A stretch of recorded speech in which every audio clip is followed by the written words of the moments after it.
திமுக ஆட்சியோட சாதனை வந்து எம்பியோட இது இல்லை, அது அவங்களே அறிவித்தாங்க, அவங்க கொண்டு வந்துட்டாங்க, உடனடி நடைமுறைக்கு வந்துடுச்சு இந்த 2 ஆண்டுகளில். அதையும் இந்த திமுக வந்து இந்த முறை வந்து என்கேஷ் பண்ணுவாங்க. இந்த தொகுதியில கடைசி 2019 நடந்த நாடாளுமன்ற எலெக்ஷன் போது கிட்டத்தட்ட 80% வாக்கு இந்த தொகுதியில பதிவானதுங்கிறது வந்து எல்லாருமே வந்து புருவத்தை உயர்த்தி பார்க்கக்கூடிய ஒரு நிகழ்வா இருந்தது. சோ இந்த தொகுதியில நீங்க ஏற்கனவே சொன்ன மாதிரி 6 தொகுதிகள்ல 2 தொகுதி வந்து தனித்தொகுதி, பெரம்பலூரும் துறையூரும் வந்து தனித்தொகுதி. குடும்ப அரசியலுக்குள்ள வந்துரும்னு ஒரு குரூப் பேசிக்கிட்டு இருக்கு. இது எல்லாமே வந்து எங்களுக்கு நம்மளுடைய திமுகவோட விளையாட்டுத்துறை மந்திரி தான் இதை முடிவெடுப்பாருங்கிறது தான் இதில் உள் விவகாரம் இருக்கு. கிட்டத்தட்ட 40% வாக்கு வித்தியாசத்துல இந்த தொகுதியில பாரிவேந்தர் போன எலெக்ஷன்ல ஜெயிச்சாரு. அது எதனால அப்படின்னா திமுகவுடைய சின்னத்துல நின்னதுனாலதான் அப்படிங்கிற ஒரு பேச்சு எல்லாருக்குமே உண்டு. அது தவிர 2014 பாரிவேந்தர் தனியா அது அன்னைக்கு இருக்கும் பொழுது பாரதிய ஜனதா கூட்டணியில தாமரை சின்னத்தில் நின்னுமே ஒரு 24-25% ஓட்டு கணிசமா வாங்குறாரு.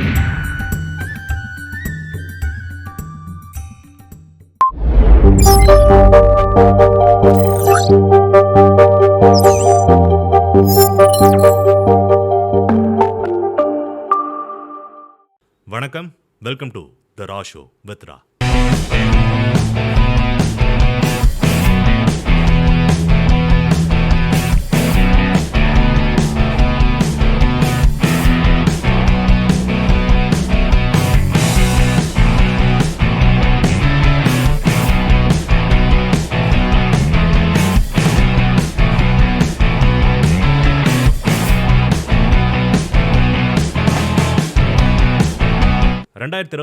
நாடாளுமன்ற தேர்தல் நடக்க இருக்கிறத ஒட்டி நம்ம தொடர்ச்சியா தமிழ்நாட்டில் இருக்கிற ஒவ்வொரு தொகுதியை பத்தி பேசிட்டு வரோம்.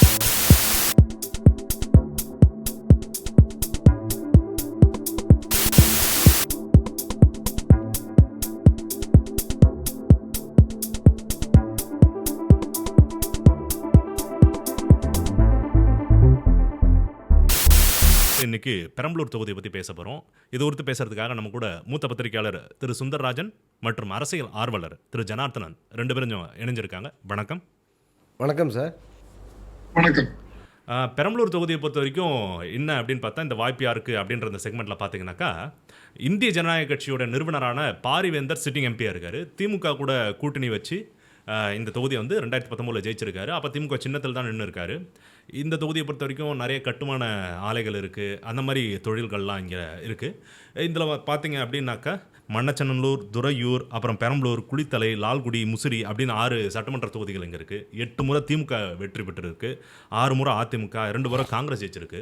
இன்னொரு முக்கியமான விஷயம் என்னன்னாக்கா ஆராசா மற்றும் நெப்போலியன் 2 பேரும் மத்திய அமைச்சர்களாக, ஆமாம், இந்த தொகுதியில் ஜெயிச்சு ஆயிருக்காங்க. ஸோ இந்த மாதிரி ஒரு இன்ட்ரெஸ்டிங்கான ஒரு தொகுதியாக இருக்குது. இந்த முறை வந்து ரொம்ப இன்ட்ரெஸ்டிங்கான விஷயம்னா, இந்திய ஜனநாயக கட்சி பாஜகவோட இணையறதுக்கான வாய்ப்புகள் தான் அதிகமாக இருக்கிறதா பார்க்கப்படுது. ஒரு சில நாட்களுக்கு முன்னாடி புதிய தலைமுறையில் ஒரு சர்வே ஒன்று இது பண்ணாங்க, கருத்து கணிப்பு. அது கூட ஒரு பேசு பொருளாக ஆச்சு. கள நிலவரம் என்னன்னு தெரியாமலே நடத்தப்பட்ட பல்வேறு கருத்து கணிப்பில் நடந்திருக்கு இந்த 30 ஆண்டுகளில். ஆனால் நகைச்சுவான இது வந்து உண்மையாலுமே அந்த அந்த அந்த அந்த டேட்டாவை பார்க்கும்போது முதல்ல என்னால் சிரிப்பை அடக்க முடியல. ரெண்டாவது இது ஃபேக்கா அப்படிங்கிறத திரும்பி வந்து ஒரு சிலர்கிட்ட ஃபோன் அடித்து, ஏன்னா நான் அந்த நேரத்தில் டிவி அறிவிப்பு நேரத்தில் இல்லை, கேட்டப்போ உண்மைதான்னாங்க.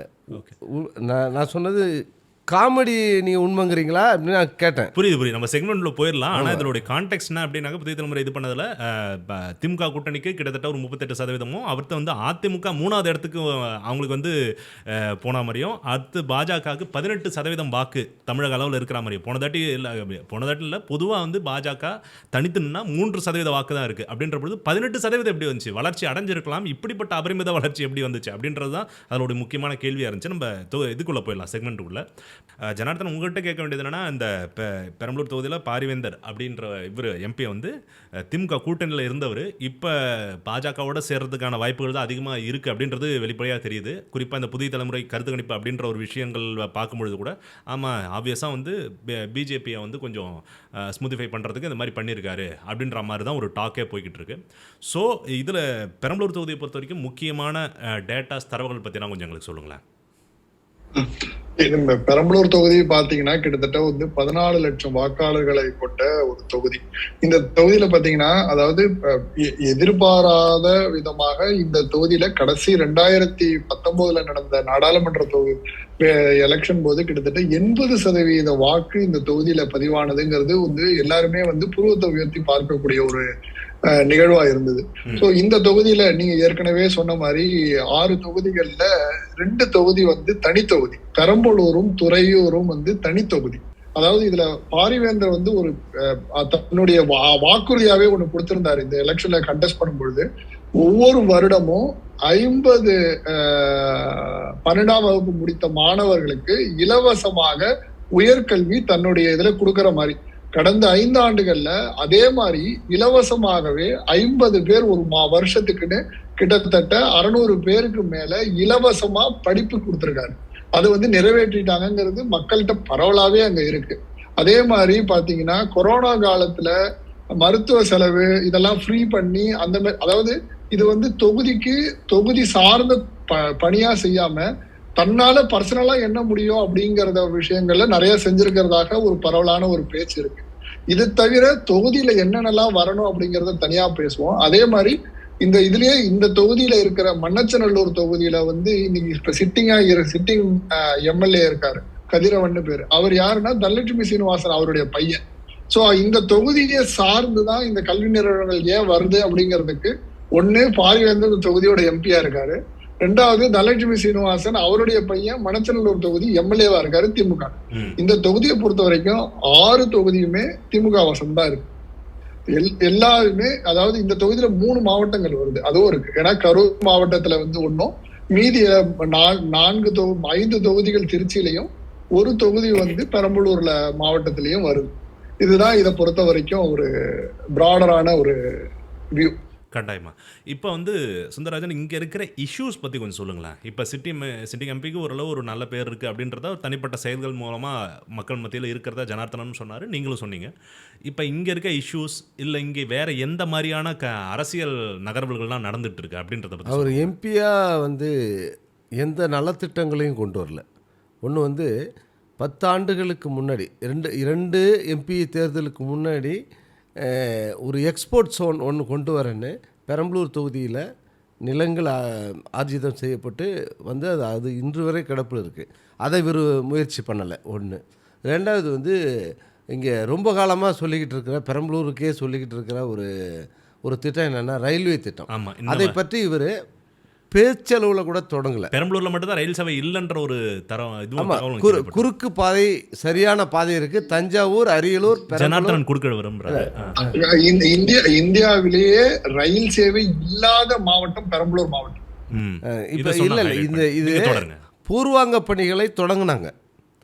இது ஒரு 15 ஆண்டுகளுக்கு முன்பு ராசா இருந்த பொழுது அந்த முயற்சி எடுத்தார். என்னென்னா அவங்க வந்து எந்த ரூட்டில் போனால் எங்கே வரணும், என்ன பட்ஜெட்டுங்கிறதில் ஒரு பூர்வாங்க பணிகள் தொடங்கினாங்க. தொடங்கும்போது அவர் அன்னைக்கு இப்போ கடந்த 10 ஆண்டுகளாக அவர் மினிஸ்டராக இல்லை. அப்போது அவர் அந்த ஏற்கனவே ராசாவும் நெப்போலியனில் இருந்த பெரம்பலூர் தொகுதி வேறு. ஏன்னா அது வந்து அரியலூர் வரைக்கும் நீண்டுச்சு. அது வந்து திருச்சி மாவட்டம் வந்து அரியலூர் மாவட்ட தொகுதியும் பெரம்பலூர் மாவட்ட தொகுதி இங்கே அதிகமாக இருந்துச்சு. அப்போ வந்து அதுக்கான முயற்சி எப்படி எடுத்தாங்கன்னா தஞ்சாவூர், அரியலூர், பெரம்பலூர், ஆத்தூர் இணைப்பு ரயில் பாதை வந்து சாத்தியம்தான் இப்போவும். அந்த இவர் வந்து பேச்சளவில் கொண்டு போகல. இவர் வந்து இதுக்கே வந்து மத்திய அரசோட ரொம்ப நெருக்கமாக இருந்த எம்பிக்களில் ஒருத்தருங்கிறது எல்லாருக்கும், அடிமட்ட தொண்டன் தொடங்கி பெரியவர்களுக்கும் தெரியும். ஆனால் அதுக்கான ஒரு சின்ன பெட்டிஷனை கூட ஒரு தந்த மாதிரி எந்த அடையாளம் இல்லை. அதே போல் இந்த கல்வி நிறைந்த மாவட்டமாக பெரம்பலூர் இருக்க வந்து துறையூர் வந்து அந்த வாய்ப்பை இழந்துடுச்சு. இதே தொகுதியில் இருக்கிற துறையூருக்கு எந்த ஸ்கீமும் போகாது, எந்த திட்டமும் தொடங்கப்படாது. இப்போ அது ஒரு இவர் எம்பிங்கிற முறையில் எல்லாருக்கும் தானே எம்பி. இது பெரம்பலூர் வந்து அன்எக்ஸ்பெக்டடாக நடந்துருச்சு. என்ஹெச் ரோட்டில் இருக்குது நிலங்கள் வந்து அப்போ வந்து காலியான நிலங்கள் இருந்தது. எல்லா நிறுவனங்களும் தொடங்கினாங்க. இன்றைக்கி 1 லட்சம் மாணவர்கள்கிட்ட இருக்காங்க. அந்த மாணவர்களுடைய அடிப்படையில் தான் அந்த பொருளாதார சுழற்சி பெரம்பலூரில் நடக்குது. அந்த வகையில் இவர் முதலாளிங்கிற முறையில் இவருக்கு நன்றி சொல்லலாம் ஒழிய அரசியல்வாதிங்கிற முறையில் என்னென்னா பேரூராட்சிகள் எதிலுமே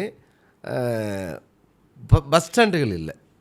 மிகப்பெரிய மோசமான வெட்கப்படக்கூடிய ஒரு விஷயம் என்னென்னா, பேரூராட்சிகள் இந்த தொகுதியில் இருக்கிற எந்த பேரூராட்சியிலும் பஸ் ஸ்டாண்டு ஷெட்டு கிடையாது, நிழற்குடைகள் கிடையாது. இதுக்கு உதாரணமாக வந்து இந்த தொகுதியோட வடக்கு எல்லையில் இருக்கிற லப்பைக்குடிக்காடில் தொடங்கி மேற்கு பச்சைமலை ஓரமாக இருக்கிற பூலாம்பாடின்னு ஒரு பேரூராட்சியில் தொடங்கி இதனுடைய அடுத்த தொகுதியான முசிறி, அதுக்கு அடுத்த ஒவ்வொரு தொகுதியிலையும் முக்கியமான ஊர்கள் இருக்குல்ல, அந்த முக்கியமான ஊர்களில் பஸ் ஸ்டாண்டு கிடையாது, ஷெட்டு கிடையாது, பயணிகளுக்கான நிழற்குடை இல்லை. ஆனால் இப்போ நகரப்பகுதிகளில் இருக்குல்ல, இப்போ டிஆர் பாலு சொன்னால் அது போல் அவர் வந்து நிழற்குடைகளை தொடங்கினாங்க பெரிய அளவில். பஸ் நிற்கிற அளவுக்கு இப்போ எல்லாருக்குமே தெரிந்தது என்னென்னா, இங்கே குரம்பேட்டை, பல்லாவரம் இந்த மாதிரியான பகுதிகளில் மக்களுக்கான பஸ் ஸ்டாண்ட்ஸு அது பண்ணாங்க. இதை வந்து இவங்க செய்வதற்கான எந்த முயற்சியும் இது வந்து இவருடைய நிதியிலிருந்து கொண்டு வரப்படலாம் செல்ல. அதே போல் ஏற்கனவே இவர் 5 ஆண்டுகளுக்கு முன்பு ராஜா இருந்தபோது கொண்டு வரப்பட்ட சில கார்ப்பரேட் நிறுவனங்கள், அது வந்து எம்ஆர்எஃப் போன்ற நிறுவனங்கள் கொண்டு வரப்பட்டது. அது போயிட்டு புதிய பெரிய தொழிற்சாலைகள் கொண்டு வரப்படலை. இப்போ ஏற்கனவே திடீர் அறிவிப்பில் திமுக ஆட்சிக்கு வந்த பிறகு காலனி பூங்கான்னு அறிவித்தாங்க, ஒரு நிறுவனத்தை தொடங்கிட்டாங்க. அது இதே பெரம்பலூர் தொகுதிக்கு உட்பட்டு வந்திருக்கு. அது மகிழ்ச்சிக்குரிய செய்தி. அது வந்து திமுக ஆட்சியோட சாதனை, எம்பியோட வேலை இல்லை. அது அவங்களே அறிவித்தாங்க, அவங்க கொண்டு வந்துட்டாங்க, உடனடி நடைமுறைக்கு வந்துடுச்சு இந்த 2 ஆண்டுகளில். அதையும் இந்த திமுக வந்து இந்த முறை வந்து என்கேஜ் பண்ணுவாங்க. மற்ற பெரம்பலூரில் அடிப்படை இந்த நான் சொல்வது வந்து புதிய தொழிற்சாலை வேலை வாய்ப்புகளை உருவாக்கலை. ஆனால் நீங்கள் இங்கே மற்ற ஊர்களில் இருக்கிற கல்வி நிறுவனங்களை பார்த்தீங்கன்னா வட மாநிலத்தில் இருப்பாங்க. பெரம்பலூர் பகுதியில் அல்லது திருச்சி மாவட்டங்களில் இருக்கிற கல்லூரிகளில் அல்லது அங்கே இருக்கிற ஹாஸ்டலில் இருந்து எல்லாமே வந்து உள்ளூர் ஆட்களுக்கு வேலை கொடுப்பதன் மூலமாக இந்த முதலாளிகள் அது பிடிவாதமாக செஞ்சாங்களா தெரியலை. அப்படி ஒரு சூழல் இருக்குது, புரிஞ்சிக்க முடியுது. வாய்ப்பு வேலை வாய்ப்பு கல்வி நிறுவனங்களில் கிடைச்சிது. ஆனால் தொழிற்சாலைகளில் எம்ஆர்எஃப் தாண்டி புதிய தொழிற்சாலைகள் உருவாக்கப்படலை. இது நான் வந்து சொல்கிறேன், காவேரிக்கு வடக்கு, காவேரிக்கு தெற்குலேயும் அந்த 2 தொகுதிகள்லேயும் வந்து எந்த தொழிற்சாலைகளையும் தொடங்கப்படலை, பஸ் நிலையங்கள் கட்டப்படலை. இதை விட என்னென்னா குளித்தலையில் ரொம்ப வருத்தமான விஷயம் என்னென்னா, இதே பாரிவேந்தருடைய தொகுதி நிதியிலிருந்து கொடுக்கப்பட்ட மின் மயானத்துக்கு 5 ஆண்டுகளாக அப்படியே திட்டம் தொடங்கி பாதியில் நின்று அப்படியே கிடப்பில் இருக்கு. அடிப்படை தேவை அதை நிறைவேற்றலன்றது ஒரு சின்ன ஒரு அதிருப்தி இருக்கும். அதனால் புரிஞ்சுக்க முடியுது. ஜனார்தன், நான் உங்ககிட்ட திரும்ப இதை பற்றி நம்ம அரசியல் கட்சிகளுடைய போக்குகள் இங்கே எப்படி இருக்குது, எப்படிப்பட்ட காய்நகர்கள்லாம் இருக்குது, அதே மாதிரி எந்த கேண்டிடேட்ஸ்லாம் இந்த தொகுதியை வந்து குறி வைக்கிறாங்க பல அரசியல் கட்சிகள்ல இருந்தும்? அரசியல் கட்சிகளுக்கு முன்னாடி இதுல வந்து இந்த தொகுதியில இன்னும், அதாவது கடந்த ஒரு 10 ஆண்டுகளாக ஒரு 4-5 விஷயங்கள் வந்து அட்டன் பண்ணாமலே இருக்காங்க. அதாவது நீங்க பாத்தீங்கன்னா இன்னொரு விஷயம் என்னன்னா, இந்த தொகுதியை தான் சின்ன வெங்காயம் அதிகமா தமிழ்நாட்டிலேயே விளையக்கூடிய மாநில இடம்ங்கிறது வந்து இங்கதான். சின்ன வெங்காயமும் மக்காச்சோளமும் அதிகமா பயிரிடப்படக்கூடிய இடம் இந்த இடம். ஆனா அதுக்கான வந்து ஒரு கோல்ட் ஸ்டோரேஜ், அதாவது குளிர்சாதனத்துக்கு உள்ளது வந்து ரொம்ப நாளான ஒரு கோரிக்கையா இருக்கு. அதை இன்னி வரைக்கும் ஸ்டேட் கவர்மெண்ட்ல இருந்து எந்த இதுவும் பண்ணி கொடுக்கல. சென்ட்ரல் கவர்மெண்ட், அதாவது எம்பி கிட்டையும் இதை வைக்கிறாங்க, எம்பி கிட்ட அதாவது பிரைவேட்டாவும் இது கேட்கறாங்க. இது நடக்காமலே இருக்கு. அதே மாதிரி வந்து பாத்தீங்கன்னா முசிறி பகுதி வந்து வாழை அதிகமா பயிரிடப்படக்கூடிய பகுதி. முசிறி சட்டமன்ற தொகுதி, அதுவும் இந்த நாடாளுமன்ற தொகுதிக்குள்ள வருது. அதுக்கு வந்து ஒரு எக்ஸ்போர்ட் ஜோன், வாழை ஏற்றுமதி மண்டலம்னு ஒண்ணு பண்றதாக ஒரு கமிட்மெண்டே இருக்கு. பட் ஆனா அதுவும் வந்து கடந்த 10 ஆண்டுகளாக எதுவுமே நிறைவேற்றப்படாம இருக்கு. அதே மாதிரி பாத்தீங்கன்னா இந்த பெரம்பலூரை ஒட்டி வந்து பரங்கிப்பட்டின்னு ஒரு ஏரி, அங்க உள்ள பரங்கிப்பட்டி ஏரிம்பாங்க. அதுதான் வந்து அந்த ஏரி தான் வந்து அந்த பகுதிகளுக்கு வந்து தண்ணி நிறைய, அதாவது அது கொஞ்சம் வறட்சியான பகுதின்னு வச்சுக்கோங்களேன். அந்த இடத்துல வந்து மாயனூர் ஷட்டர்ஸ்ன்னு சொல்லுவாங்க. மாயனூர்ல வந்து ஒரு தடுப்பணை மாதிரி, சின்ன தடுப்பணை மாதிரி இருக்கும் காவேரியில. அதுல இருந்து இங்க வரத்துக்கான தண்ணி வரத்துக்கு ரொம்ப நாளா ஒரு ஸ்கீம் ஒண்ணு போட்டு அதுவும் பெண்டிங்ல இருக்கு. இது ரொம்ப நாளா உள்ள ஒரு பெண்டிங்கான விஷயம். அதே மாதிரி வந்து காவேரியில இருந்து தாத்தையங்கார்பேட்டைன்னு ஒரு ஊர் இருக்கு. அந்த ஊர் வரைக்கும் தண்ணி எடுத்துட்டு வர்றதுக்கு ஸ்டேட் கவர்மெண்ட்ல ப்ரொபோசல் கொடுத்து ரொம்ப நாளா இந்த ப்ரொபோசல் பெண்டிங்ல இருக்கு. இதுவும் வந்து ஒரு குறையாவே இங்க வந்து இருக்கிறவங்க வந்து இதை பாக்குறாங்க. இதே மாதிரி பாத்தீங்கன்னா இப்பதான் ரீசெண்டா ஒரு வந்து அரியலூர், பெரம்பலூர், நாமக்கல் அப்படிங்கிற ஒரு ரயில்வே சேவைக்கான ஒரு ஆய்வு பணியை ஒண்ணு நடத்திட்டு இருக்காங்க. ஸோ அதுவும் வந்து வரணும் அப்படிங்கிறதுல வந்து இந்த தொகுதியை பொறுத்த வரைக்கும் பரவலாக ரொம்ப நாளா நீண்ட நாள் யாரு வந்தாலும் இந்த கோரிக்கை வைக்கிறாங்க. இந்த கோரிக்கை வந்து இதுவரைக்கும் நிறைவேற்றப்படாமலே யாருடைய பார்வைக்கும் வர வேண்டிய விஷயங்கள் பண்ணாமலே இருக்கிறதாக அங்க உள்ள மக்கள் வந்து மக்கள் மத்தியில இதை பரவலா ஒரு இதா பேசிக்கிறாங்க. இந்த தொகுதியை பொறுத்த வரைக்கும் அப்படிங்கிறத பொறுத்த வரைக்கும் இந்த தொகுதி 2009 அண்ணன் சொன்ன மாதிரி இது வந்து ரிசர்வ் கான்ஸ்டியூன்சியா இருக்கிற வரைக்கும் 96 2009 வரைக்கும் இவர் தான் ராஜா தான் வந்து எம்பியாக இருந்திருக்காரு, இதுவா வந்தார். அது முடிஞ்சு 2009 இது பொது தொகுதியாக மாறும் பொழுது இந்த தொகுதி நெப்போலியன் வசம் திருப்பி கொடுக்குறாங்க. நெப்போலியன் இந்த அதுல இருந்து ஜெயிக்கிறாரு. ஸோ இந்த தொகுதியை பொறுத்த வரைக்கும் பாத்தீங்கன்னா 6 தொகுதியிலுமே திமுக, இது ஒரு திமுக கோட்டை தான். பாரிவேந்தர் வந்து அதாவது இந்த தொகுதியில பாரிவேந்தரை எதிர்த்து என்ஆர் சிவபதி முன்னாள் மினிஸ்டர் அவர் போட்டியிட்டு பாரிவேந்தர் 63% ஓட்டு வாங்குறாரு. என்ஆர் சிவபதி 28% தான், கிட்டத்தட்ட 40% வாக்கு வித்தியாசத்துல இந்த தொகுதியில பாரிவேந்தர் போன எலெக்ஷன்ல ஜெயிச்சாரு. அது எதனால அப்படின்னா திமுகவுடைய சின்னத்துல நின்னதுனாலதான் அப்படிங்கிற ஒரு பேச்சு எல்லாருக்குமே உண்டு. அது தவிர 2014 பாரிவேந்தர் தனியா அது அன்னைக்கு இருக்கும் பொழுது பாரதிய ஜனதா கூட்டணியில தாமரை சின்னத்தில் நின்னுமே ஒரு 24-25% ஓட்டு கணிசமா வாங்குறாரு. 2014 பொழுது தொகுதிங்கிறது அதாவது ஏடிஎம்கே கம்ப்ளீட்டா ஸ்வீப் பண்ண தேர்தல் களம் அது. அந்த இடத்துலயுமே கிட்டத்தட்ட ஒரு 25% வாக்குகளை பாரிவேந்தர் இந்த இடத்துல வாங்குறாரு. இந்த இடத்தை பொறுத்த வரைக்கும் அப்படின்னா இப்பொழுதைக்கு இந்த நிலவரம் அப்படின்னா பாரதிய ஜனதாவோட பாரிவேந்தர் போகிறாருங்கிற பட்சத்துல பாரிவேந்தர் தாமரை சின்னத்துல திருப்பி போட்டியிடுறாரு அப்படிங்கிற ஒரு இது கணக்குல எடுத்துக்கிட்டோம்னாலும் டிஎம்கே இந்த தொகுதியை கீழா பாத்துக்கிட்டு இருக்காங்க. ஏன்னா இந்த தொகுதியை பொறுத்த வரைக்கும் 2009 நெப்போலியன் அவரும் KN நேரு கூட சொந்தக்காரரு.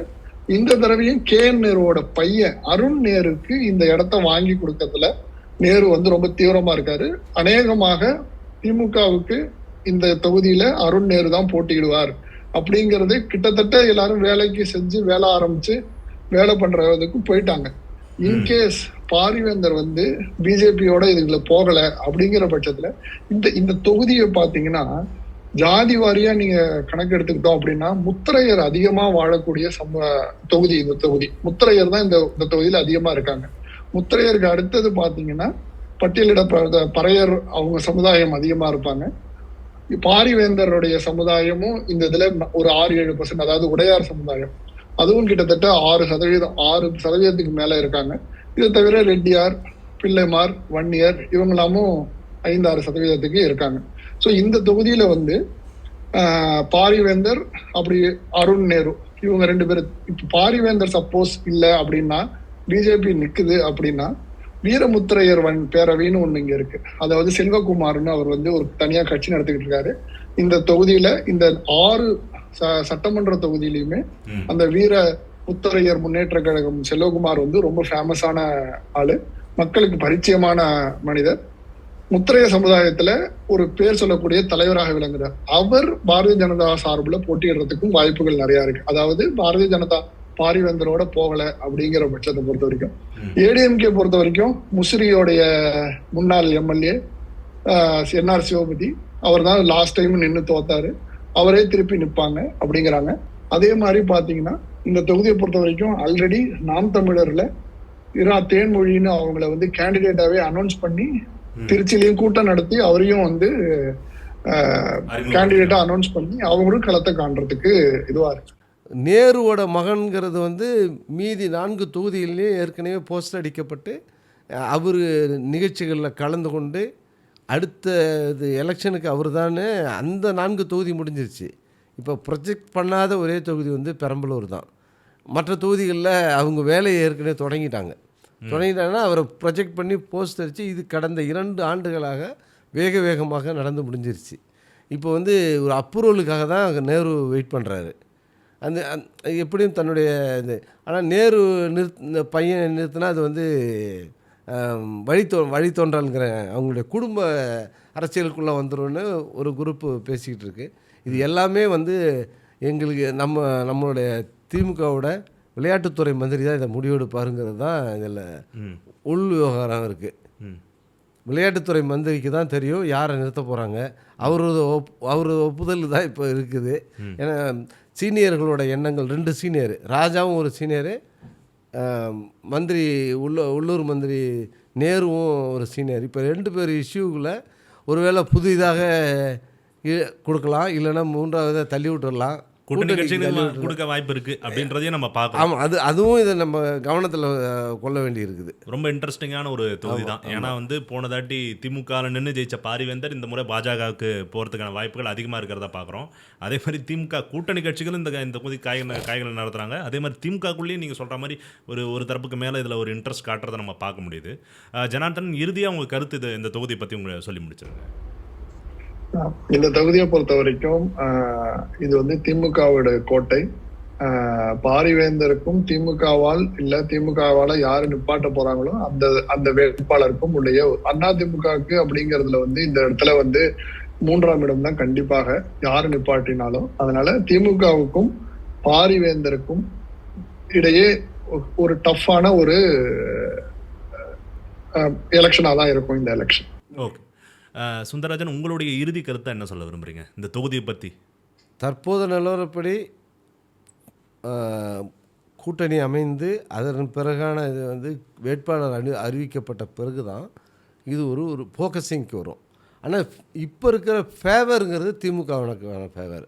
ஏன்னா இப்போ அதிமுகவில் போட்டியிடுவதற்கே இன்னும் வந்து யாரும் இது வரைக்கும் நேரடியாக முன்வரலை. ஏன்னா அவங்களுக்கான வெற்றி கண்ணுக்கு முன்னாடி இல்லை. ஏன்னா முதல் முறை ஏற்கனவே அதிமுக ஜெயிக்கும்போது எல்லாம் வந்து திமுக பலம் இல்லாத நேரத்தில் ஜெயிச்சிட்டாங்க. இப்போ வந்து திமுக அனைத்து தொகுதியிலும் வச்சுருக்காங்க. இப்போ பழைய ஃபார்மேட் வேறு. பழைய ஃபார்மேட் அரியலூர் தொகுதியும் இருந்தது. அதிமுகவுக்கு ஃபேவரான 2-3 தொகுதி உள்ளே இருந்தது. இப்போ திமுகவுக்கு ஃபேவரான தொகுதி தான் அதிகமாக இருக்கிறதுனால அவங்க வந்து அதிமுக வந்து மக்கள் கைவிடுறாங்களா, இல்லை வந்து அதிமுகவே வேண்டாம் நினைக்கிற மனநிலையில் இருக்காங்களான்னு இன்னொரு ஒரு அதிகபட்சம் 30 நாளில் தெரிஞ்சிடும். கட்டாயமாக. இன்றைக்கி வாய்ப்பு யாருக்கு செக்மெண்ட்டில் வந்து நம்ம பெரம்பலூர் தொகுதி பற்றி விரிவாக பேசணும். கலந்து கொண்ட 2 சிறப்பு விருந்தினருக்கும் ரொம்ப நன்றி. நன்றி, வணக்கம். வணக்கம்.